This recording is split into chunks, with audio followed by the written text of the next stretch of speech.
잃어버린 아들이란 제목으로 하나님 말씀 선포가 있겠습니다.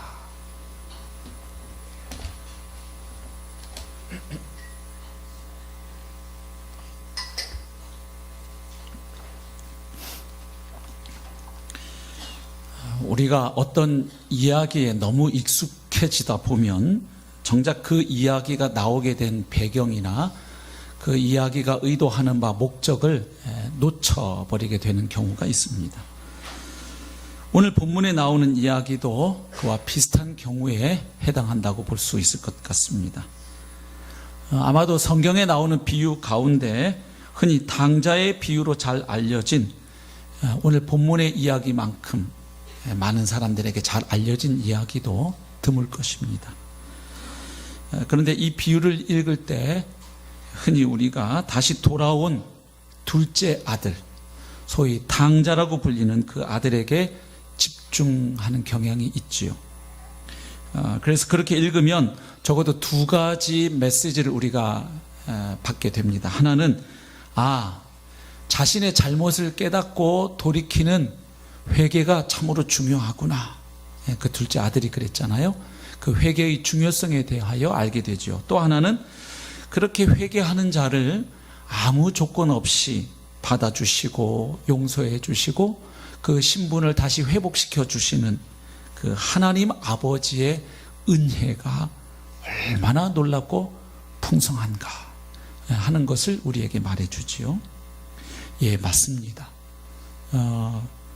본문의 이야기가 틀림없이 우리에게 전해주는 중요한 메시지가 맞습니다. 하지만 여기에서 멈춰버리게 되면 이 이야기가 전해주는 중요한 또 하나의 메시지를 놓쳐버리게 되는 것이죠.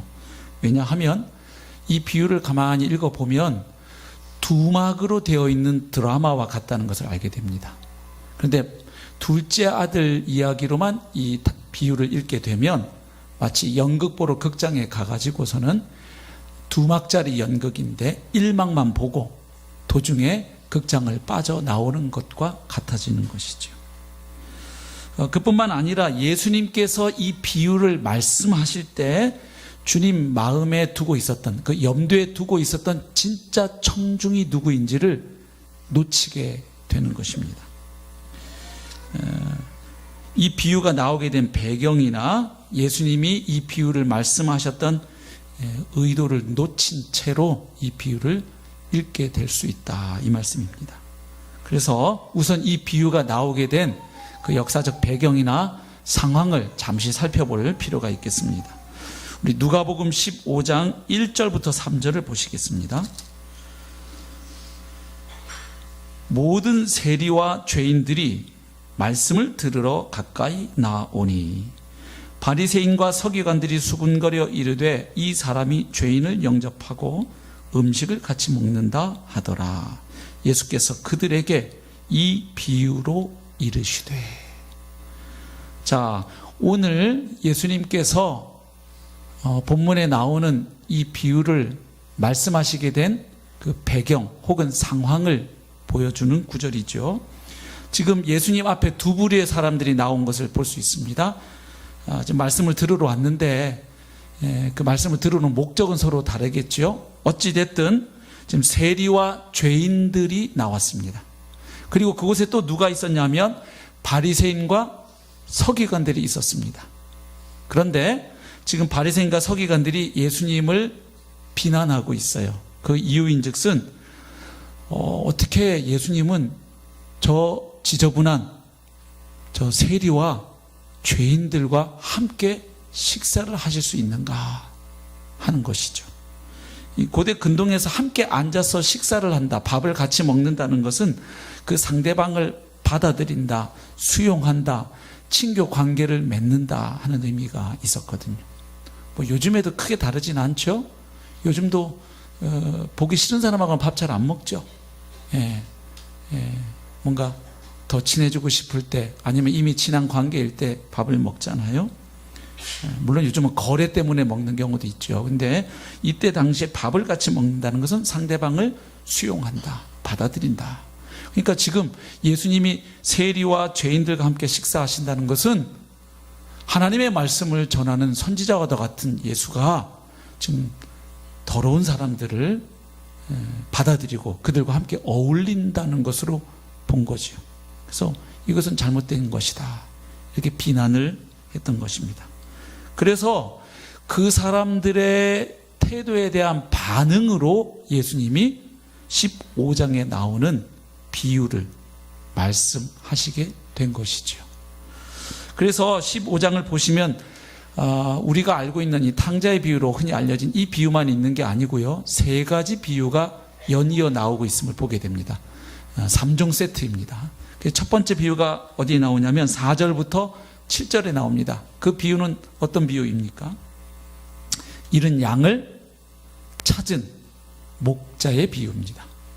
그 다음 두 번째 비유가 또 나오죠. 8절부터 10절에 나오는데 잃어버린 드라크마를 다시 찾은 여인의 비유입니다. 그리고 이제 세 번째 비유가 나오는데 그것이 11절부터 32절에 나오는 잃어버린 아들을 다시 찾은 아버지의 비유입니다. 그래서 이 3종 세트 비유를 이렇게 읽어보시면 공통점이 보입니다. 어떤 것이죠?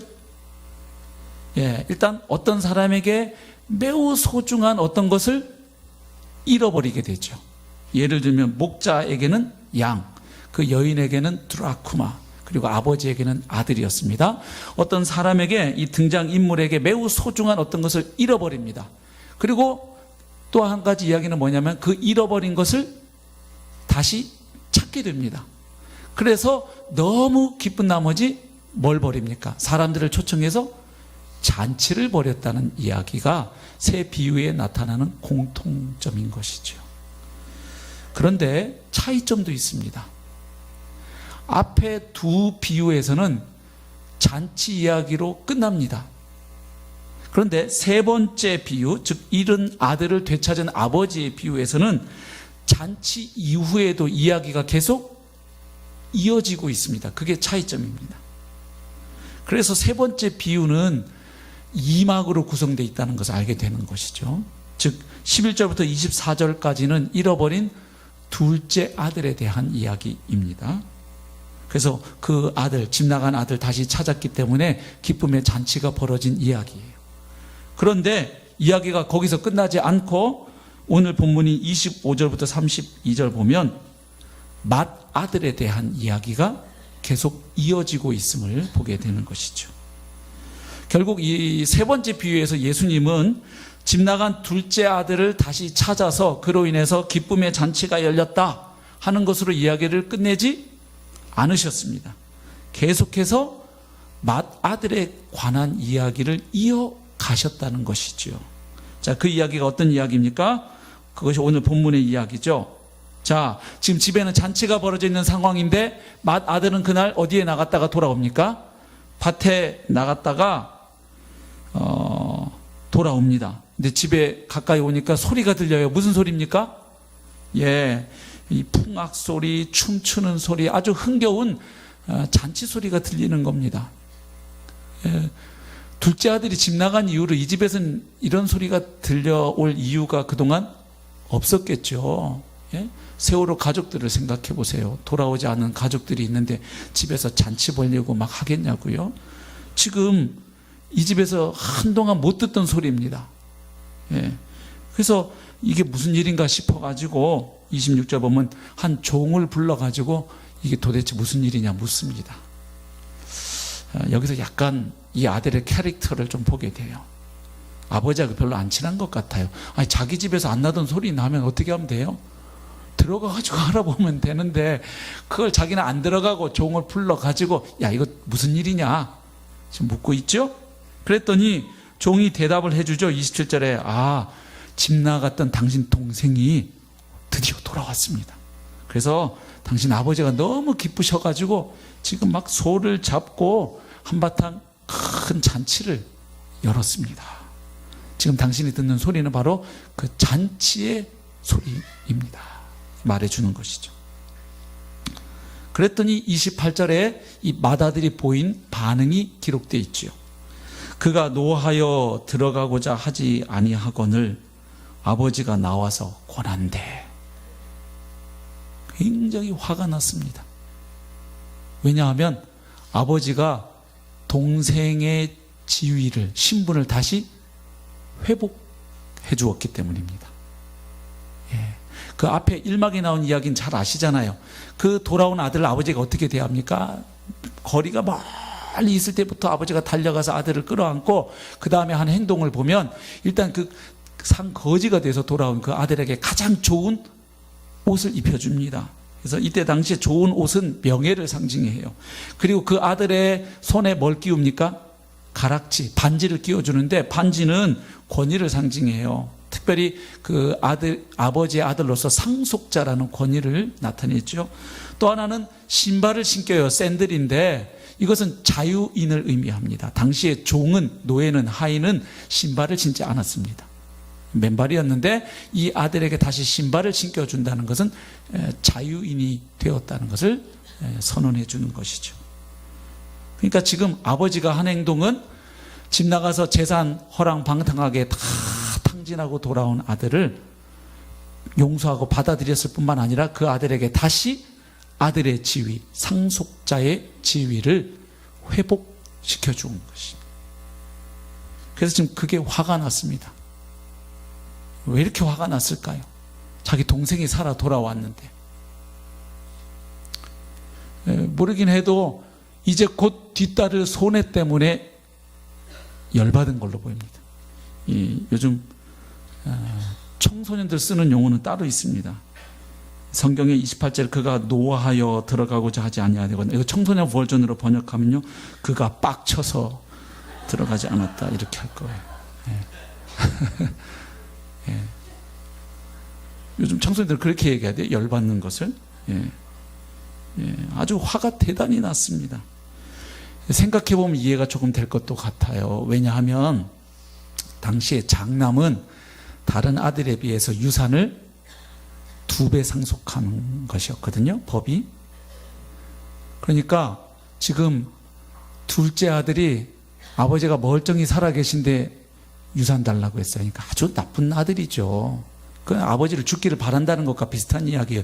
돌아가신 후에 받는 게 유산인데 멀쩡히 살아계신 아버지한테서 어차피 나중에 주실 대목 좀 미리 땡겨 주십시오 이래갖고 받아갖고 나갔던 아들 아닙니까? 그러니까 장남은 배를 받기로 되어 있는 게 당시 법이니까 지금 둘째 아들이 얼마를 받아서 나간 거예요?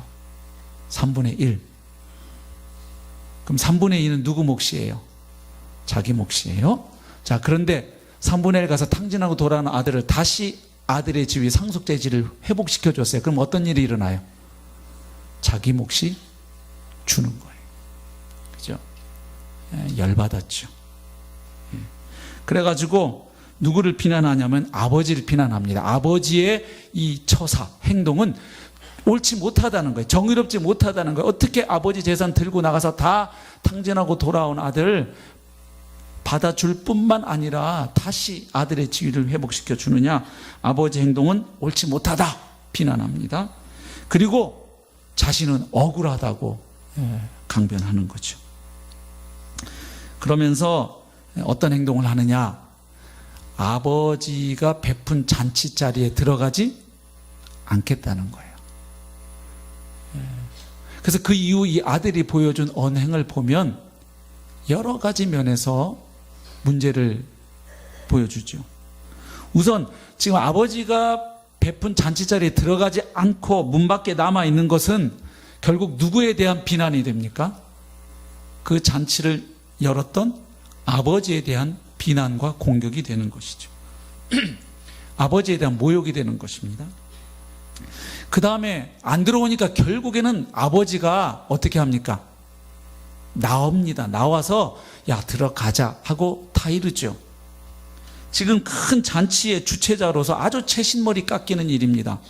지금 잔치를 베푼 주최자는 어디에 있어야 됩니까?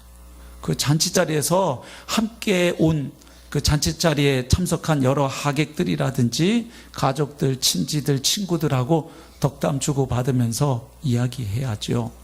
근데 지금 맏아들 때문에 그 잔치 자리에 있어야 할 아버지가 지금 밖에 나오게 된 상황이에요. 그렇죠? 예, 아주 아버지의 채신을 깎는 행동을 한 거죠. 거기다가 그렇게 나온 아버지에게 아주 무례하게 말을 합니다. 지금 한글 성경에는 그 단어가 빠져 있어요. 29절 보시면 아버지께 대답하여 이르되 내가 여러 해 아버지를 섬겨 명을 어김이 없거늘 이렇게 번역되어 있죠. 근데 헬라어 원문 성경을 읽어보시면 아들이 아버지께 말을 시작할 때 했던 첫 단어가 있는데 이런 단어예요. 이거 보세요 하는 단어예요. 네. 이보세요. 네. 여보시오. 지금 누구한테 하는 말이에요? 아버지한테. 예. 거기 뭐 토론 때도 그 단어가 나와가지고 나이가 더 젊은 분이 돼도 왜 버릇없이 말하냐고 자기보다 더 많은 분이던데, 예. 그 나이에서도 이렇게 기분이 그렇게 나빠가지고 그러셨는데 지금 이게 누가 하는 말이냐면 아들이 아버지한테, 당시의 아들들은 아버지한테 말할 때, 오, 사랑하고 존경하는 아버님, 뭐 이렇게 이야기를 통상 했단 말이에요. 그런데 지금 이보세요, 이거 보세요, 이렇게 이야기를 시작해요. 아주 무례하죠. 아버지를 아버지라 부르지 않습니다. 그 다음에 동생을 아주 무시하고 경멸하지요. 30절 보십시오.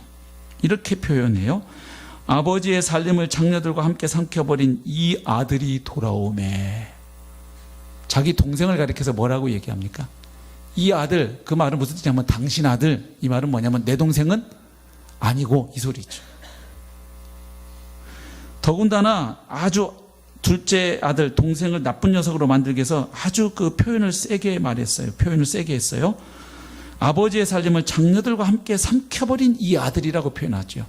근데 그 앞에 본문을 읽어보면 이 아들이 유산 받아가지고 먼 나라에 가서 허랑방탕하게 탕진했다고는 돼 있는데 장녀들과 함께 삼켜버렸는지는 안 나와요, 사실.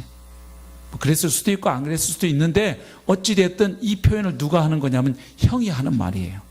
그러니까 어찌됐든 이 동생을 아주 나쁜 사람으로 만들어야 돼요. 그래야 자기가 상대적으로 좋은 사람이 되니까, 좋은 아들이 되니까. 예. 그래서 악의적으로 상당히 덧붙이고 있죠. 그리고 그가 아버지에게 했던 말은 사실을 왜곡한 말입니다. 29절 보십시오. 아버지께 대답하여 이르되 내가 여러 해 아버지를 섬겨서 명을 어김이 없거늘. 저는 수년간 아버지를 위해서 열심히 일해왔습니다. 사실일까요? 팩트 체크 들어가야죠. 예. 12절 보세요. 12절. 그 앞에 1막에 나오는 이야기. 보이시는 분 한번 같이 읽어보겠습니다. 시작. 그 둘째가 아버지에게 말하되 아버지여 재산 중에서 내게 돌아올 분깃을 내게 주소서 하는지라. 아버지가 그 살림을 각각 나누어 주었더니. 무슨 이야기죠? 둘째 아들이 어차피 아버님 나중에 돌아가시면 저한테 넘어올 유산인데 좀 땡겨 주십시오, 아버지. 미리 좀 주십시오, 제 몫을. 그래서 아버지가 둘째 아들만 준 게 아니에요. 둘째 아들이 달라고 했을 때 둘째 아들 주면서 아버지는 또 누구도, 첫째 아들, 큰 아들도 나눠주었단 말이에요. 그러니까 3분의 2를 받은 거예요. 그러니까 아까 아들이 25절에 밭에 있다가 돌아왔다는 게 아버지를 위해서 열심히 일하다가 돌아온 게 아니에요. 만약 열심히 일했다면 누구를 위해서 열심히 일한 거예요? 자기 재산을 위해서 열심히 일한 거예요. 근데 그것도 열심히 일하다가 왔는지도 몰라요. 25절 보면 밭에 있다가 돌아왔다고 돼 있지 밭에서 열심히 일하다가 왔다 안 돼 있어요. 그냥 가서 내 밭 잘 있나 보고 시찰하고 왔을 수도 있고 TV 자다가 왔을 수도 있고 아니면 열심히 일하다가 왔을 수도 있어요. 어찌되었든 간에 그는 수년간 아버지를 위해서 성심을 다해 일한 것이 아니에요. 만약 그가 열심히 일했다면 누구를 위해서? 자기 자신을 위해서 열심히 일한 겁니다. 이미 아버지에게서 그는 받았습니다. 자기 재산을 위해서 열심히 일하는 것이 뭘 아버지를 위해서 섬기는 거예요. 더 큰 문제는 여기 지금 한글 성경에 좀 느낌이 약합니다. 아버지를 섬겼다고 돼 있는데 헬라어 원문을 읽으면 노예로서 종으로서 일해왔다 이런 단어를 써요. 예. 아버지고 자기는 아들인데 어떻게 일했다는 거예요? 노예처럼 일해왔다는 거예요. 노예 근성으로 일해온 거예요. 이게 내 재산이 되었기 때문에 기쁨으로 일할 수도 있었는데 자기는 몇 년 동안 아버지를 위해서 노예처럼 일했다는 거예요. 사실과 다르죠. 그 다음 아버지의 명령을 한 번도 어긴 적이 없거늘 지금 뭐 하고 있는 상황인데요. 아버지가 베푼 잔치에 들어오라고 했는데도 안 들어가지고 지금 누구까지 나온 상황이에요. 마침내 아버지가 나온 거죠. 그래서 나와가지고 지금 계속 타이르고 있잖아요. 야 들어가자. 그런데 또 말 안 듣고 버팅기고 있는데 뭘 단 한 번도 어긴 적이 없어요. 그렇게 간곡하게 타이르는 채신머리 다 구겨가면서도 나와가지고 타이르고 설득하는 아버지의 말을 지금 듣지 않고 있는 상황 아닙니까? 그리고 또 한 소리가 뭐냐면 내 친구들과 함께 즐기라고 염소 새끼 한 마리도 아버지는 안 주셨다. 아니 이미 아버지는 어떻게 했는데 아들에게 3분의 2의 재산을 다 주셨어요. 다 준 아버지예요. 자기가 정말 친구들하고 잔치하고 싶으면 염소 잡으면 되지. 다 받았는데 아버지의 마음을 헤아리지 못하고 동생을 배려하지 못하는 모습이죠. 그리고 이 비유에 나타나는 아버지의 그 캐릭터를 보면 굉장히 은혜롭고 자애로운 아버지입니다. 사람을 가리지 않아요. 그 둘째 아들에 대해서도 그럴 뿐만 아니라 이 맏아들에 이렇게 들이받는 맏아들에 대해서도 아버지는 참 자유롭습니다. 이제 봤더니 너 아주 나쁜 놈이구나 막 이렇게 하지 않으시고 어떻게 해요? 얘야 너는 항상 나랑 함께 있지 않니? 내 것이 다 네 거 아니더냐? 뭐 이러면서 또 설득하고 타이르죠. 그러니까 정말 자기가 아버지 제가 친구들 데리고 한번 파티 한번 해야 되겠습니다. 그러면 야 이미 다 네 건데 네 하고 싶은 대로 해라. 혹시 더 필요한 거 있어? 그럼 내가 줄게. 또 이랬을 아버지죠. 결국 둘째 아들의 상태는 이 맏아들의 상태는 둘째 아들 못지않게 아버지로부터 멀리 떨어져 있는 상태입니다. 물리적 거리는 가깝습니다. 집 안에 아버지랑 같이 있는데 그 마음은 아버지로부터 멀리 떨어져 있는 상태입니다. 그래서 보통 사람들의 기준에서 볼 때 한 녀석은 못됐고 한 녀석은 착해 보였지만 아버지로부터 떨어져 있기는 둘 다 똑같다는 거예요. 그래서 이 비유 속에 잃어버린 아들은 하나가 아니고 둘입니다. 그래서 1막에 나오는 둘째 아들은 지발로 걸어 나가서 집 나가서 잃어버린 아들이고 2막에 나오는 맏아들은 집 안에 있는데도 잃어버린 아들입니다. 그렇죠. 그러면 집 안에 있으면서 아버지 곁에 있으면서도 아버지로부터 잃어버리게 된 이유가 무엇일까요? 여러 가지 생각해 볼 수 있겠죠. 하나는 욕심이겠죠. 자기도 지금 아버지보다는 뭐에 더 관심이 있는 거예요? 자기한테 떨어질 목, 유산. 둘째만 그런 게 아니라 이 맏아들도 마찬가지예요. 지금 둘째 아들이 돌아옴으로 자기 몫이 또다시 줄어들 것에 대해서 화가 났거든요. 또 교만도 보이죠. 자기 공로를 아버지께 내서 내가 얼마나 아버지를 위해서 청춘을 바쳐가며 이렇게 쇠 빠지게 일했는데 나한텐 염소 한 마리도 안 주시더니 저렇게 아버지 재산 다 갖다 탕진한 녀석한테는 송아지를 잡다니 말이 됩니까? 이건 천부당 만부당한 일입니다. 그래서 어떻게 보면 이 맏아들이 아버지의 잔치자리에 참여하지 못하는 것은 그의 악행 때문이 아니고 오히려 그의 선과 의 때문이에요. 공교롭게 자기 의 때문에 오히려 잔치자리에 못 들어가요. 그래서 둘째 아들이 원했던 것이나 첫째 아들이 원했던 것이나 사실은 차이가 없다는 것을 보게 됐죠. 둘째 아들이 원했던 게 뭡니까? 아버지의 권위 아래에 있는 것을 속박의 상태라고 여긴 거예요. 그래서 여기에서 뭐 하고 싶다? 좀 벗어나고 싶다. 그래서 내 목 챙겨서 나가서 그 돈 내가 쓰고 싶은 대로 내 마음대로 좀 쓰면서 내가 원하는 대로 살면 정말 그게 참된 행복의 삶일 것이다. 이렇게 믿고 결행한 거예요. 독립한 거예요. 아버지로부터. 마치 하나님의 하나님 되심을 인정하지 않고 하나님부터 멀리 떠난 우리 인생들의 모습과 비슷하죠. 또 하나님이 주신 에덴 동산에서 하나님을 대신하여 모든 것을 다스리는 그 영광스러운 자리에 두었음에도 불구하고 선악과 먹고 하나님처럼 되려 했던 그 아담과 하와의 모습과 비슷하죠. 그러면 맏아들이 원했던 건 뭘까요? 똑같죠. 동생 못지않게 맏아들도 아버지에 대하여 반감을 품고 있습니다. 곁에 있다 그래서 우리 아버지, 너무 좋은 아버지, 존경하는 우리 아버지, 이게 아니에요. 곁에 있지만 그도 마음속에는 그 아버지에 대한 반감이 있어요. 그리고 그도 아버지보다는 아버지의 재물에 관심이 있어요. 그래서 동생은 자기가 원하는 걸 얻기 위해서 멀리 떠난 거예요. 그리고 아버지한테 대놓고 들이받은 거고, 형은 집에서 아주 착한 아들로, 성실한 아들로 있지만 그걸 통해서 내가 원하는 걸 받겠다는 거죠. 그러니까 원하는 것을 얻으려고 취한 방식이 다른 거예요. 둘째 아들은 들이받고 대들어서 내가 원하는 걸 얻으려고 한 거고, 첫째 아들은 집에서 아버지 말 잘 듣고 해가지고 아버지 마음에 들어서 내가 원하는 걸 아버지에게서 받아내려고 한 거예요.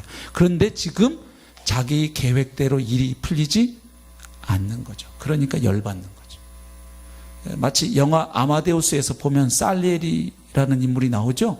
대단한 음악가죠. 그 희곡도 있잖아요. 그 피터 셰퍼라고 쓴 희곡 아마데우스에도 보면 나와요. 살리에리가 정말 하나님께 바라죠. 나에게 정말 최고의 음악적 재능을 부어달라고. 그러면 내가 그것을 멋지게 쓰겠다고. 그래서 그걸 당신이 주기 위해서 나는 여자들에게 한눈 팔지도 않고 아주 성실하게 살고 내 음악적 재능을 재능 기부도 하고 빈민들 돕고 열심히 살겠다고 해요. 그래서 나름 음악적 성공을 이루죠. 근데 잘 나가고 있는데 그의 앞에 누가 나타납니까? 모차르트, 이 볼프강 아마데우스 모차르트. 아마데우스라는 말이 하나님께 사랑받는다 이런 뜻이에요. 근데 가만 보니까 모차르트 하는 짓이 어떤 짓을 해요? 약혼 해놓고도 이 여자 저 여자 찝적대고 이런 남봉꾼이 없고 논팽이가 없는 거예요. 그런데 음악적인 재능은요, 자기가 죽으라고 해도 따라갈 수 없는 천부적 재능을 가지고 있으니까 거기서 열받죠. 어떻게 나한테 그런 재능을 안 주고 저런 남봉꾼한테 당신은 그런 재능을 주냐? 이제부터 당신과 나는 적이다. 그러니까 내가 원하는 바를 얻으려고 사람들이 취하는 방식이 두 가지가 있으면 보는 거예요. 하나님께 들이받고 하나님 떠나서 내가 원하는 대로 해보겠다는 사람도 있지만, 하나님 비율을 맞춰서 잘 해가지고 내가 원하는 바를 그분으로부터 이끌어내겠다. 둘 다 자력구원이에요. 내 힘으로 해보겠다. 방식이 조금 다른 거죠. 둘 다 아버지를 이용해서 자기의 욕망과 목표를 성취하려고 하는 것이죠. 그래서 종교적인 사람들은 자기가 원하는 바를 얻어내기 위해서 굉장히 도덕적으로 성실하게 삽니다. 기독교인으로 표현한다면 예배 열심히 참석하고요, 새벽 기도하고 헌금 생활 열심히 하고 목장 활동 열심히 하고 기도, 전도, 성경 공부, 성경 통독 열심히 하는 거예요. 그런데 만약 그렇게 하는 핵심 동기가 그것을 수단으로 해서, 하나님을 수단으로 해서 그분을 통제하고 내가 원하는 바를 얻어내기 위해서 한다면, 그렇게 했음에도 불구하고 내가 원하는 대가가 오지 않게 되면 열받게 됩니다. 왜냐하면 내가 원하는 거래가 성사되지 않았기 때문이죠. 그래서 지금 이 형이 아버지 곁에서 열심히 일하는 것은 아버지가 좋아서, 아버지를 사랑하기 때문에, 아버지가 존경스러워서가 아니었습니다. 자기가 원하는 바를 얻기 위해서 이미 사실은 자기 건데도 불구하고 노예처럼, 아주 종처럼 일했던 것입니다. 그렇게 일할 때 이 아들에게 기쁨이 있었을까요? 없죠. 감사가 있었을까요? 없죠. 그 아들의 마음에 가득했던 것은 아버지에 대한 분노였습니다. 동생에 대한 분노였습니다. 그리고 동생보다 자기는 훨씬 낫다는 우월감이에요. 저런 인간은 저렇게 갖고는 구원 못 받지. 하나님의 구원을 받고 복을 받으려면 적어도 나처럼은 해야지 하는 그 우월감 말입니다. 아주 노예처럼 기쁨 없이 일을 했습니다. 그래서 결국 집 안에 있으면서도 이 맏아들이 잃어버린, 아버지 입장에서 본다면 둘째 아들과 똑같이 잃어버린 아들이 되었던 근본 이유는 한마디로 말하면 자신에게 주어진 은혜에 대하여서 몰랐거나 오해했기 때문입니다. 은혜에 대한 무지 혹은 오해가 이렇게 만든 거죠. 우선 오늘 본문 보면 이 맏아들은 아버지에 대해서 오해하고 있죠. 본문에 나오는 아버지는 큰아들 작은아들 할 것 없이 모든 아들에게 한없이 자애롭고 주기를 기뻐하고 용서하기를 기뻐하고 복주기를 기뻐하는 자애로운 아버지입니다. 그래서 아까 12절에서 보았던 것처럼 자기가 멀쩡하게 살아 있으면서도 살림을 두 아들에게 이미 다 나누어 준 아버지예요. 그리고 둘째 아들이 다시 집에 돌아왔을 때 용서하고 용납하고 그리고 그 아들의 신분을 다시 회복시켜 준 아버지입니다. 그리고 이렇게 말 안 듣고 지금 잔치자리에 안 들어오고 뻗팅기는 맏아들에게 가서도 부드럽게 타이르고 설득하는 그런 아버지입니다. 자기가 얼마나 좋은 아버지를 모시고 있다는 걸 몰랐어요. 그 아버지 곁에 있으면서도 아주 아버지를 완고하고 인색하고 쪼잔한 좁쌀 영감탱이 같은 분으로 알았던 거예요. 그 다음에 자신에 대해서도 모르고 있죠. 뭘 모릅니까? 자기 신분에 대해서 잘 몰라요. 자기는 지금 아버지의 아들입니다. 그것도 어떤 아들? 2배의 유산을 받는 장남입니다. 그런데 아까 몇 년 동안 어떻게 일했다고 말했죠? 종처럼 노예처럼 듀로라고 돼 있어요. 거기 보면은 그 둘로스라는 단어 아시잖아요. 둘로스 노예라는 뜻이에요. 근데 자기가 노예로서 살았다는 표현이었거든요. 그러니까 자기가 그 아버지의 사랑받는 그리고 그 아버지의 재산을 다른 아들보다 2배나 받는 아들이라는 것을 그는 제대로 인지하지 못했어요. 아들임에도 불구하고 노예처럼 종처럼 아주 노예 근성을 가지고 살아왔던 것이죠. 그리고 자기 마음의 동기도 잘 모르죠. 자기가 아버지를 정말 위하는 마음으로 열심히 일했다고 말하지만 착각이죠. 자기 재산 증식을 위해서 그는 일해왔던 것이죠. 한마디로 말하면 아버지와 자기, 아버지와 아들로서의 그 관계, 한마디로 은혜의 관계입니다. 그걸 모르는 거예요. 아버지가 이렇게 말하죠. 이 아들에게 31절 보십시오. 아버지가 이르되 얘야 이거 보세요 하고 말 시작하는 아들한테 아버지는 얘야 이렇게 가요. 이놈의 자식 이렇게 안 가고요. 얘야. 그 다음 하는 말씀을 보십시오. 너는 항상 나와 함께 있으되. 너에게는 어떤 복이 주어졌냐면 이 좋은 아버지가 늘 언제나 곁에 함께하는 은혜가 주어져 있었다는 거예요. 너 곁에 내가 있고 내 곁에 네가 있지 않니? 너 곁에는 이렇게 좋은 아버지가 늘 있잖아. 그 다음에 또 뭐라고 얘기해요? 내 것이 다 네 거 아니냐. 이미 다 네 건데 왜 그렇게 거지같이 노예처럼 살아왔니? 이미 다 네 건데 뭘 그렇게 열받아서 동생, 그 불쌍한 동생 살아 돌아온 거 같이 기뻐하는 게 마땅한데 그거 잔치에 안 들어가겠다고 그렇게 옹졸하게 그러고 있니? 내 거는 다 이미 네 거 아니냐. 그러니까 이 아들에게는 엄청난 은혜가 주어져 있었어요. 자기는 그 좋은 아버지의 사랑받는 아들, 그것도 첫째 아들. 그리고 이미 아버지의 모든 것은 누구 거? 자기 거였어요. 그러니까 도대체 내게 주어진 은혜가 뭔지를 모르니까 거지같이 살아온 거예요. 그리고 조금 자기 뜻대로 일이 안 풀리니까 그대로 아버지를 향해서 들이받는 거예요. 자, 결국 오늘 이 비유에 나오는 둘째 아들은 우리가 이제 잘 아는데, 맏아들은 그러면 결국 어떤 사람으로 볼 수 있느냐? 두 부류의 사람으로 볼 수 있을 것 같아요. 하나는 자기 힘으로, 자기 노력, 자기 선행, 자기의, 자기 공로로 구원받아 보려 하는 불신자 혹은 구도자들. 그렇죠? 내가 이렇게 하면 내가 구원을 받을 수 있을 거야. 이렇게 시도하는 사람들로 볼 수도 있고요.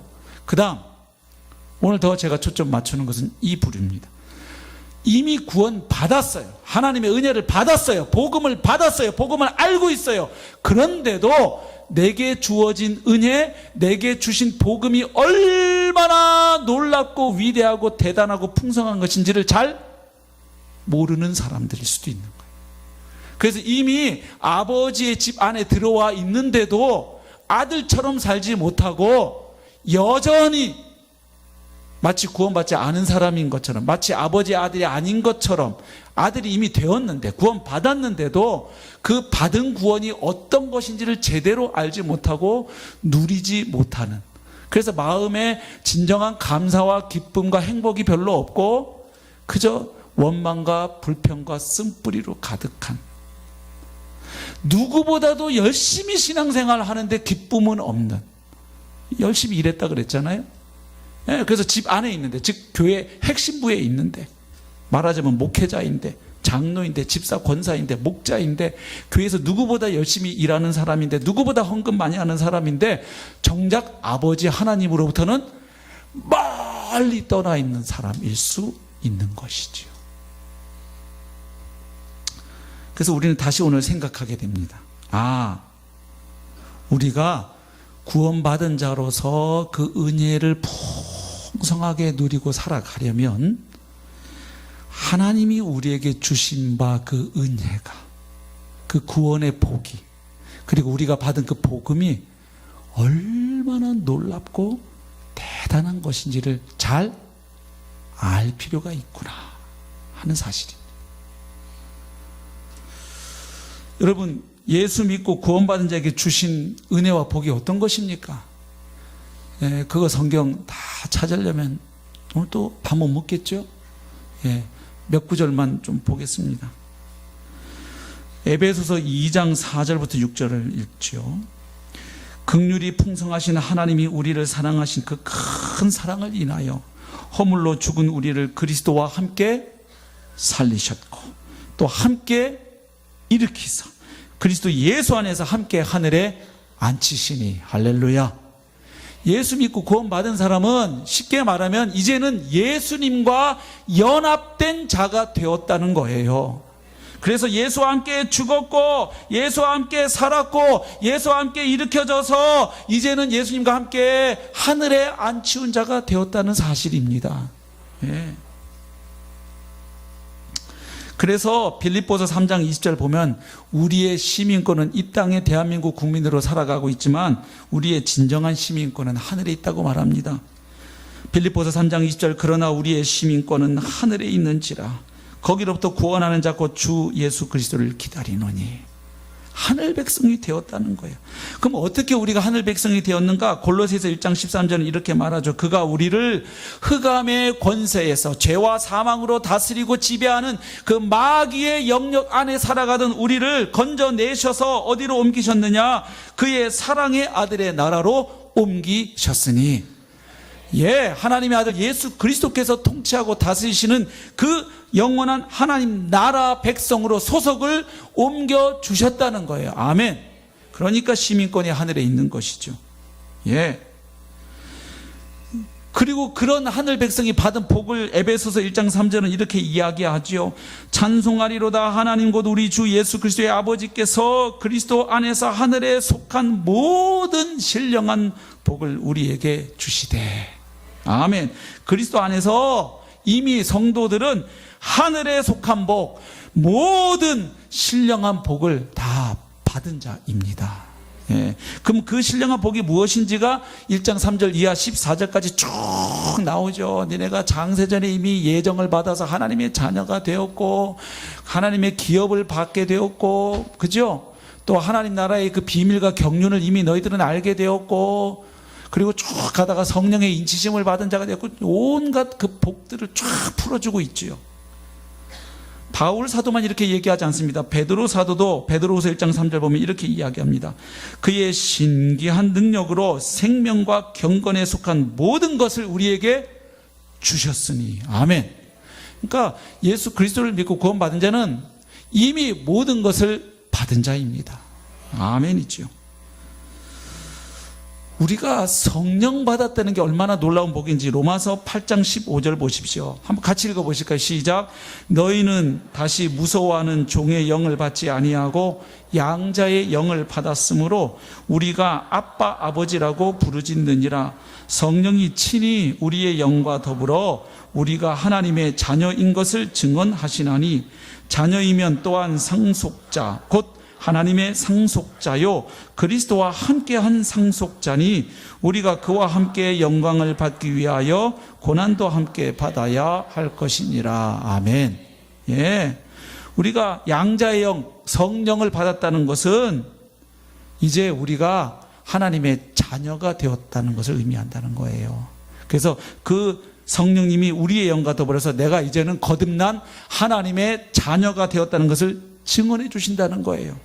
예, 그래서 그 이야기는 뭐냐? 자녀란 이야기는 곧 하나님의 유업을 이어받을 상속자라는 것을 의미한다는 거예요. 할렐루야. 예.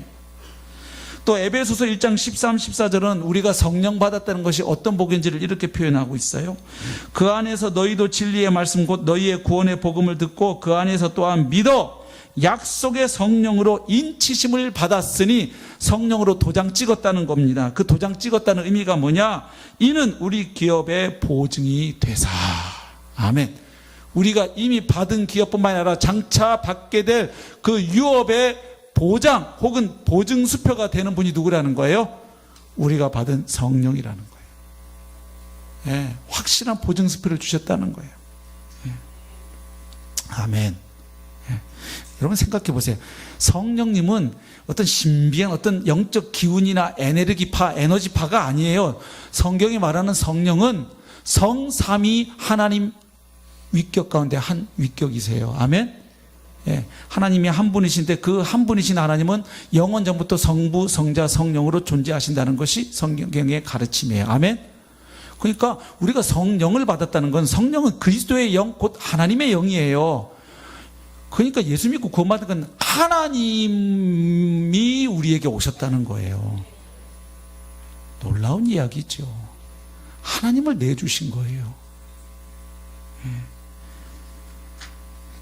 그래서 이 진리를 깨닫게 되면 복음의 핵심은 예수 믿어서 우리가 기대하고 원하는 어떤 복을 받는다는 게 아니로구나, 이것을 알게 되는 거예요.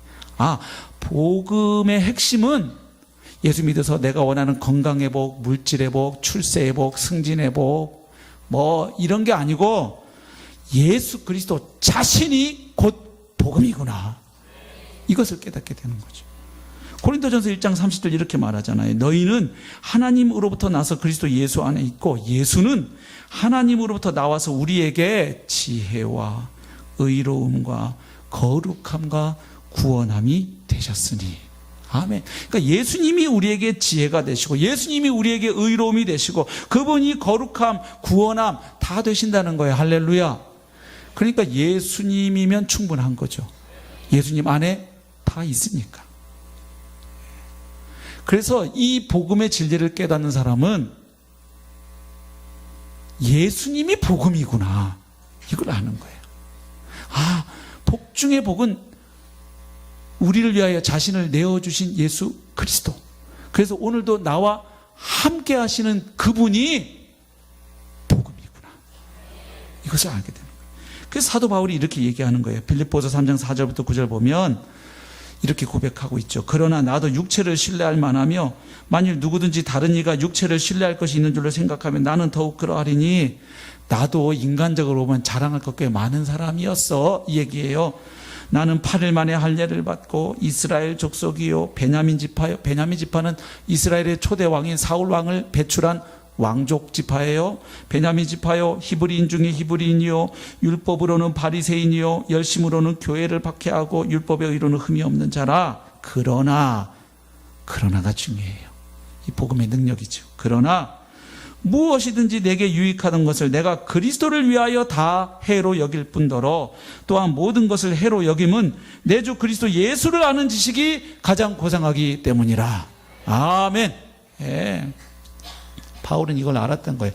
예수 믿어서 이것저것 우리에게 주어지는 그 보너스가 복음의 핵심이 아니고 예수님 자신이 복음이구나. 예. 내가 그를 위하여 모든 것을 잃어버리고 배설물로 여기면 그리스도를 얻고 그 안에서 발견되려 함이니. 그러니까 주님 만난 이후에 바울의 소원은 이거예요. 사나 죽으나 내 몸에서 그리스도가 존귀되려 하는 것이죠.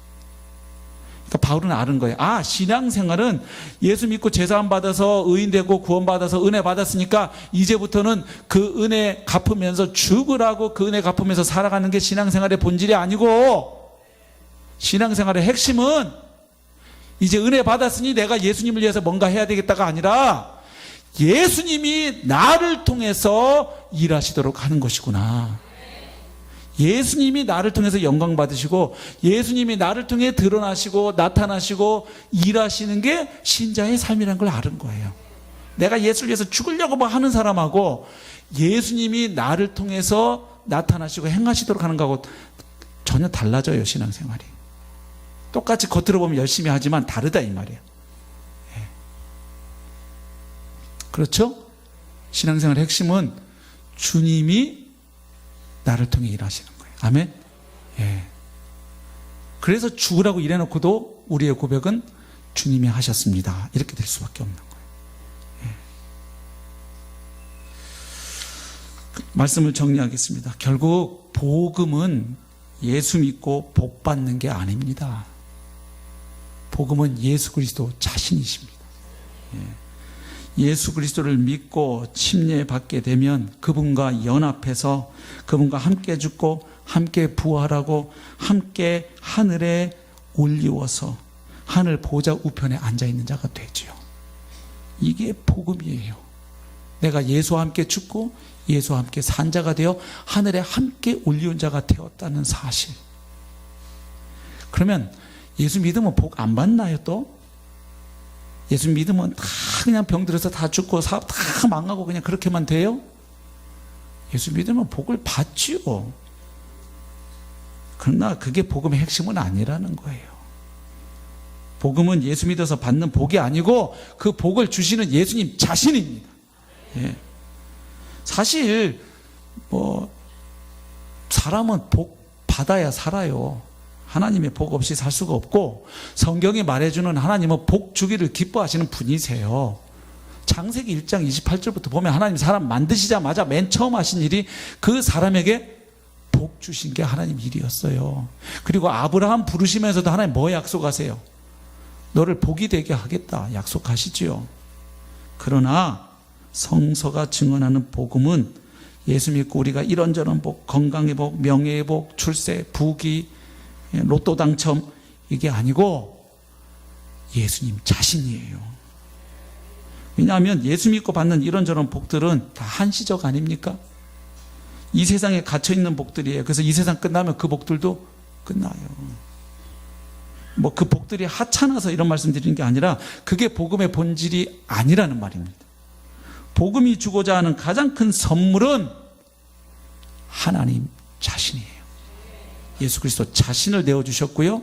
그리고 그 예수 그리스도를 믿는 자에게 보내주시는 성령은 곧 그리스도의 영이자 하나님의 영이십니다. 그러니까 그 하나님의 영을 받은 자는 하나님이 함께 하시는 자예요. 그러니까 장차 오는 세상이든 이 세상이든 하나님이 함께 하시면 그곳이 곧 천국인 거죠. 물론 이 땅에서 맛보는 천국은 장차 완성될 천국에서 맛보게 될 그것과는 너무나 차이가 커서 우리도 탄식하면서 그 완성될 천국을 소망하고 기다리는 것은 사실이에요. 그러나 오직 그것만 보고 살아가는 자가 아니에요. 그걸 바라보면서 오늘 이곳에서 우리는 주님의 통치와 다스리심을, 천국을 경험하는 것입니다. 예, 그게 신자의 삶이에요. 그래서 여러분, 예수 믿고 건강회복, 물질회복, 자녀회복 받는 것을 복음의 핵심으로 이해하게 되면, 만약에 예수 믿고 이런 복을 못 받게 되면 예수 잘못 믿은 게 됩니다. 그렇죠? 사도 바울은 어떻게 됐어요? 예수 믿고 감옥 갔어요. 예수 믿고 목 잘려서 죽었어요. 망한 거냐고요? 감옥에서도 내가 기뻐하리로다. 빌립보서 읽어보십시오. 예. 에베소서에서도 보십시오. 바울은 그가 받은 그 기쁨, 예수 그리스도 안에서 주어진 기쁨은 세상이 어떻게 그를 제어하거나 그 기쁨을 뺏어갈 수 없었던 것이었죠. 예. 영원한 나라를 주신 종말의 복이 이미 우리에게 주어졌습니다. 예. 바라기는 이 은혜와 복이 좀 깨달아질 수 있기를 소망합니다. 에베소서 1장 16절에서 19절 읽고 말씀 마치겠습니다. 내가 기도할 때, 자, 이게 무슨 내용이냐면 바울이 에베소 교회 성도들을 위해서 중보 기도하는 기도의 내용입니다. 근데 에베소서 1장 1절 보시면 이 편지를 받아 읽을 에베소 교회 성도들은 이미 성도들이고 그리스도 예수 안에 있는 신실한 자들입니다. 그러니까 구원받은 자다 이 말이에요. 근데 구원받은 사람들을 위해서 바울이 어떻게 기도하는지를 눈여겨보십시오. 내가 기도할 때에 기억하며 너희로 말미암아 감사하기를 그치지 아니하고 우리 주 예수 그리스도의 하나님 영광의 아버지께서 지혜와 계시의 영을 너희에게 주사, 지혜와 계시의 영을 너희에게 주셔서 너희에게 어떤 일이 일어나기를 내가 기도한다. 이런 문장 구조예요. 뭘 기도하느냐? 첫 번째 보세요. 하나님을 알게 하시고. 성도 여러분, 지금 이 편지를 받아 읽을 에베소 교회 성도들은 하나님을 아는 자입니까? 모르는 자입니까? 당연히 하나님을 알고 있죠. 그런데도 어떻게 기도합니까? 너희들이 하나님을 알게 되길 내가 기도한다. 하나님은 너무나 크고 오묘하신 분이니까 나는 하나님에 대해서 다 알아. 이렇게 얘기할 수 있는 사람이 없죠. 그리고 중요한 것은 하나님에 대하여 알게 되기를 이렇게 기도하지 않고 하나님 그분을 인격적으로 알게 되기를. 그 다음 너희 마음의 눈을 밝히사 그의 부르심의 소망이 무엇이며, 우리 성도를 부르셨는데 하나님이 우리를 예수 그리스도 안에서 부르셨을 때 그 부르심이 의미하는 바, 그 부르심의 소망이 얼마나 대단한 것인지를 너희들이 좀 알고 이 세상살이 할 수 있기를 기도한다. 성도 안에서 그 기업의 영광의 풍성함이 무엇이며 성도에게 주어진 하나님의 기업의 영광이 얼마나 풍성하고 놀랍고 대단한 것인지를 좀 알고 이 세상을 살아가기를, 그의 힘의 위력으로 역사하심을 따라 믿는 우리에게 베푸신 능력의 지극히 크심이 어떠한 것을 너희로 알게 하시기를 구하노라. 성도들에게 베푸시는 하나님의 능력이 얼마나 위대한 능력인지를 좀 알고 그 능력을 누리고 살아가기를 기도하고 있지요. 그러니까 바울은 이미 구원받은 성도들에게도 그들이 예수 그리스도 안에서 받은 바 그 구원의 은혜, 그 하나님이 주신 복이 어떤 것인지를 계속해서 더 알아가기를, 그리고 그것을 누리게 되기를, 그리고 그래서 그것을 세상 사람들에게로 흘려 보낼 수 있기를 기도한 것이죠. 바라기는 우리에게도 이미 예수님 안에서 주어진 은혜와 복이 어떤 것인지를 더욱더 깨닫고 누릴 수 있기를 바랍니다. 그래서 알아갈수록 바울처럼 주님 한 분이면 충분합니다. 주님 때문에 말미암는 제게 허락하신 여러 가지 은혜와 복, 물론 제가 감사합니다만은, 그러나 제게 있어서 가장 기쁨은, 제게 있어서 가장 기쁜 소식은 바로 주님 자신입니다. 주님이 저의 기쁨입니다. 주님과 함께함이 저의 기쁨이고 행복입니다. 이 고백이 우리의 고백이 될 수 있기를 바랍니다.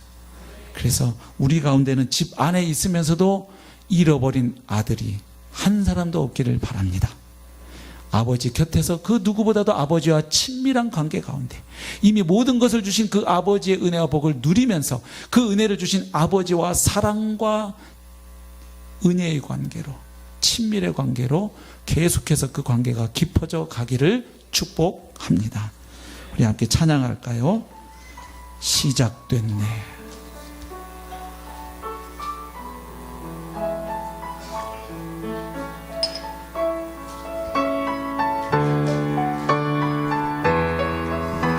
이미 시작되었습니다. 시작됐네. 우리 주님의 능력이 나의 삶을 다스리고 새롭게 하네. 자유하네. 자유하네. 죄와 사망으로부터 죄와 사망으로부터 나의 삶은 변화로나 충만하네. 은혜로다. 은혜로다. 주의 은혜, 주의 은혜 한량없는 한량없는 주의 은혜 은혜로다. 주의 은혜 변함없는 진실하신 주의 은혜 다시 한번 시작됐네. 시작됐네. 우리 주님의 능력이 나의 삶을 나의 삶을 다스리고 새롭게 하네. 자유하네. 죄와 사망으로부터 나의 삶은 변화로나 충만하네. 두 손을 들고 은혜로다. 은혜로다. 주의 은혜 한량없는 한량없는 주의 은혜 은혜로다. 주의 은혜 변함없는 진실하신 주의 은혜.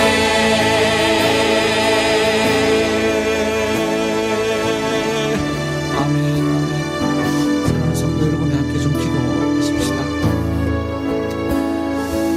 주님께서 예수 그리스도 안에서 내게 주신 은혜, 그 은혜를 오늘도 풍성하게 누리고 계신지요? 아니면 그것은 과거에 충만했던 시절, 잘 나가던 시절, 은혜 많이 받았던 시절의 추억 이야기로 끝나 있지는 않는지요? 그래서 누구보다 열심히 사역하고 봉사하고 일하고 있지만 정작 내 마음에는 기쁨이 없고 만족이 없고 하나님을 향한 섭섭함과 원망, 그리고 나보다 복받고 살아가는, 나보다 잘 나가는 사람들을 향한 시기심, 더 심해지면 괜히 예수 믿었다, 내가 이러려고 구원받았나, 한 분이라도 계시지 않나요? 또 내가 열심히 예배 나가고 열심히 봉사하고 착한 일 많이 하면 내 그 노력과 공로를 가지고 어떻게 하나님의 좀 어여쁨을 받고 내가 좀 제사함도 받고 구원받을 수 있다고 생각하거나 시도하는 분은 계시지 않나요? 아닙니다. 우리가 우리 힘으로 구원받을 수 있을 것 같았으면 우리는 구원받을 이유가 없습니다. 이미 에덴 동산에서 아담과 하가 문제 다 해결해 놨을 거예요. 하나님 떠나서 생긴 문제를 내 힘으로 해결해 보겠다, 이게 어불성설이에요. 하나님의 영원한 생명에서 끊어져서 죄와 사망의 종로를 타고 악과 고난을 겪고 있는데 내 힘으로 그 악과 고난을 다 극복해 보겠다? 이게 말이 되나요? 하나님께 돌아가야죠. 집 나간 아들이 할 일은 딱 하나예요. 자기 잘못 깨닫고 집 돌아가는 거예요. 그게 최고의 효도예요. 뭘 집 나가가지고 돈 많이 벌어가지고 아버지를 위해서 막 뭐 빌라 사겠다 그럴 필요 없어요. 빨리 돌아오는 게 효도예요. 하나님 품으로 오시기 바랍니다. 또 이미 그렇게 돌아와서 집 안에 있는데 아들인데 노예처럼 거지처럼 우리가 살고 있다면 오늘 다시 주님 앞에 좀 기도하십시다. 주님, 하나님은 아들을 제게 주셨고요, 저에게 하나님의 영 성령 하나님 자신을 주셨는데 제가 사는 꼬라지를 보니 영 거지같이 살고 있었어요. 불신자들 부러워하고 살고 있었어요. 또 내 눈으로 보기에 나보다 조금 더 하나님의 이쁨 받는 것까지 보이는 그 사람 보면서 하나님, 나는 뭐예요? 나는 내 청춘을 주님을 위해서 교회를 위해서 다 바쳤는데 나는 이게 뭐냐고요. 혹시 이렇다면 우리도 오늘 이 마다들 같은 상황이잖아요. 우리 다시 한번 하나님의 그 한량없는 은혜 앞에 좀 서서 좀 그 은혜의 바다에 잠시 좀 적셔졌다가 우리 세상 치열한 삶의 현장 전쟁터로 또 나갈 수 있길 바랍니다. 기도하겠습니다.